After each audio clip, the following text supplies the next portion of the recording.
So if you're not familiar already, a few weeks back, Aputure put me up to quite the challenge. Dude, we need you, dude. Come on. We need get a solid out of there with a C-stand, okay? Bring that in, sandbag. What did you do? We're in it, man. We need to get this going. No, there was literally zero urgency. I was just fucking with him. And you will be lighting me for a single person interview. Also predetermined the lighting package. 3, 2, 1, 15 minutes. 15 minutes. It's not the most generous amount of time to set up and shoot an entire shot, but hey, I did it, and I did it with one light, and that's why we're here.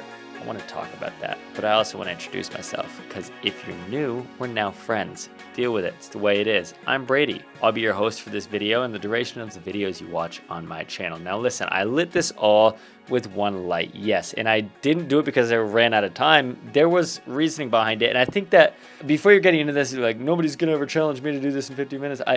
Yes and no. Because this was very much so a real world scenario to where you've got very little time to go into a space, set up, and shoot something. And that's where I think it was really applicable for most scenarios. So to backtrack, it was a 15-minute setup time, and we had to shoot a one-person interview. That was it. That's all. The rest was open to interpretation. Doesn't matter how corporate or stylistic or narrative we wanted to go with it. The first thing before we even got into it was composing the scene, and I wanted symmetry so bad. I wanted a beautiful symmetrical frame, and I couldn't get it.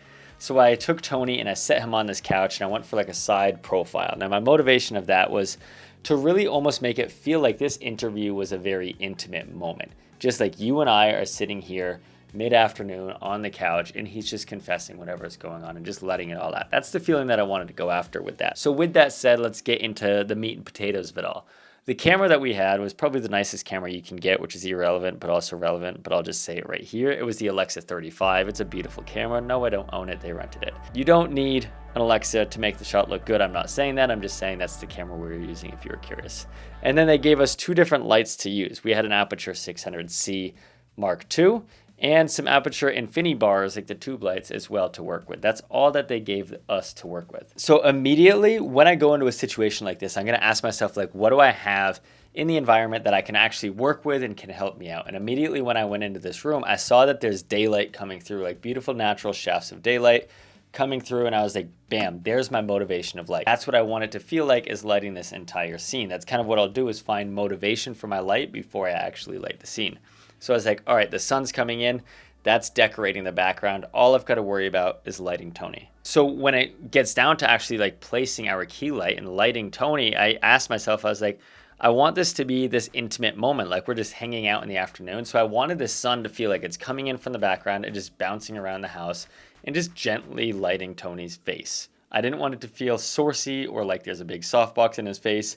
I wanted it to feel organic. So immediately I saw that they had unbleached muslin. And if you know me, you know I love unbleached muslin. And if you don't know me, now you know that I love unbleached muslin. I don't care if it's a fanboy thing, I'm doing it anyway. So I took this and I just threw it across the ground and kind of raked it up Tony's leg as well. Did you really throw your rag on the interviewee's foot like that, Brady?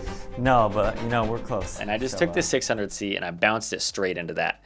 And by doing that, by bouncing, you're just going to distribute the light really nice and softly. And the characteristics of Muzz is like, it's very soft, it's very ambient, it's not going to be reflective, and it's even going to be a little bit warmer cast as well, being an unbleached. So I bounced this 600C off of this Muzz, and already he's beautifully lit, and I said we're lighting it with one light, so we should be all the way done.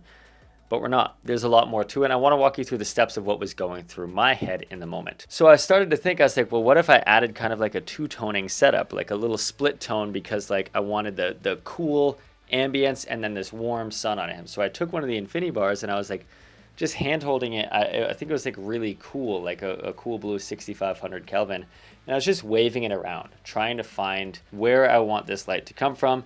And that's when I started to realize that all I need is one light. And sometimes you don't need to overcomplicate it. And that's exactly what I said. Honestly, it's kind of simple.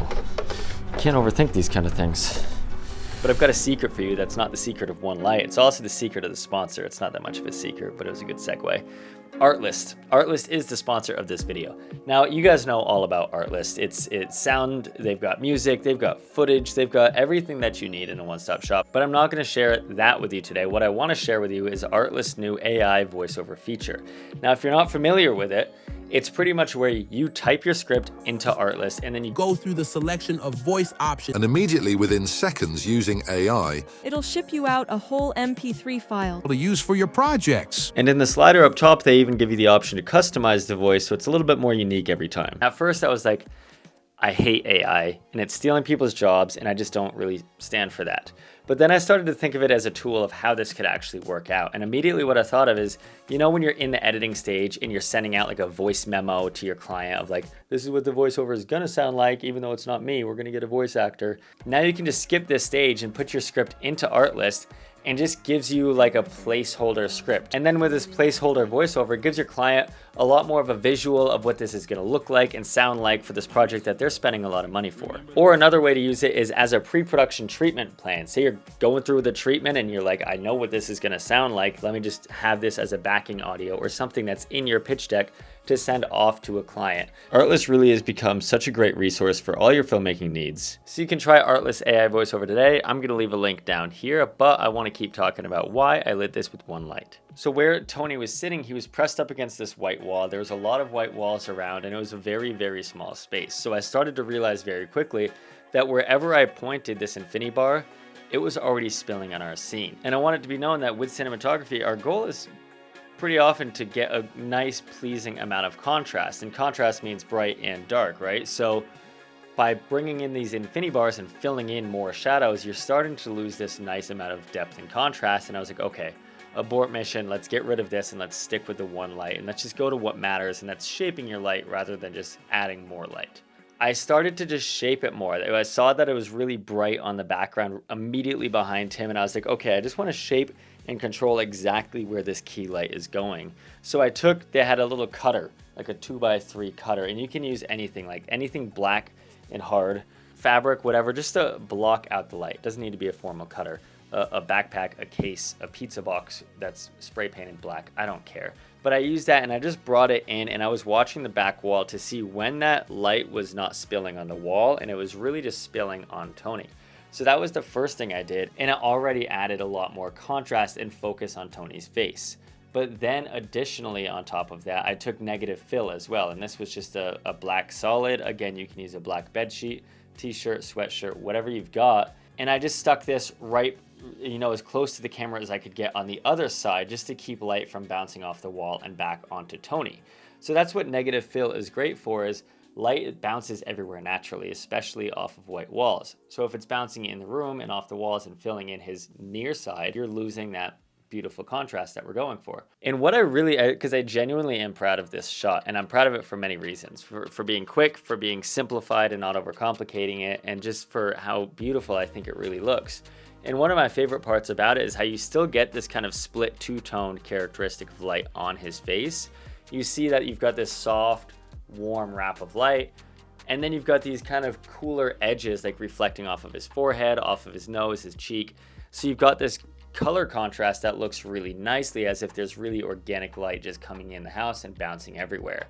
And those cool lights were real. It was the sun actually coming in and the sky kind of creeping in and just being a very organic second source of light. So that's exactly like going back to the beginning, is I knew that was there and I was gonna have it work in my favor rather than have to fight it. And say you're going into a client interview in an office or a wedding or whatever, you're not going to have total control over your scene. And it may be similar to this. Use your daylight to your advantage and use what's already existing, whether it's a household lamp or daylight windows, etc. It's important to remember you're not going to add lights just to overpower and just to feel like you need to add more lights. It's going to defeat a lot of that contrast that you're going for, a lot of that shadow dark area. And that's really it. I tried to force using more lights, but it just came back to keeping it simple. And that's where I want to leave this video at. So if you're in a scenario where you really only have one light, just kind of shape your scenes around that. Kind of know what your weak point is, and that's just not a large quantity of fixtures, and shoot somewhere where you're not going to have to add a bunch of lights. Shoot at a time of day when the sun's coming in exactly where you want it, because then you're just kind of working hand in hand with those fixtures instead of trying to block out and overpower and refight it. And that's one of the biggest things that I've learned getting into cinematography, and even to where I'm at now, is it's just like, keep it simple instead of trying to like overpower or prove to yourself, like I did, that I'm lighting with a lot of fixtures. So that's all. light with one light. Challenge yourself if you want to only light with one light for your next few shoots if you can. And let me know how it goes. So thanks for sticking around, and I love you all, and I will see you guys in the next video.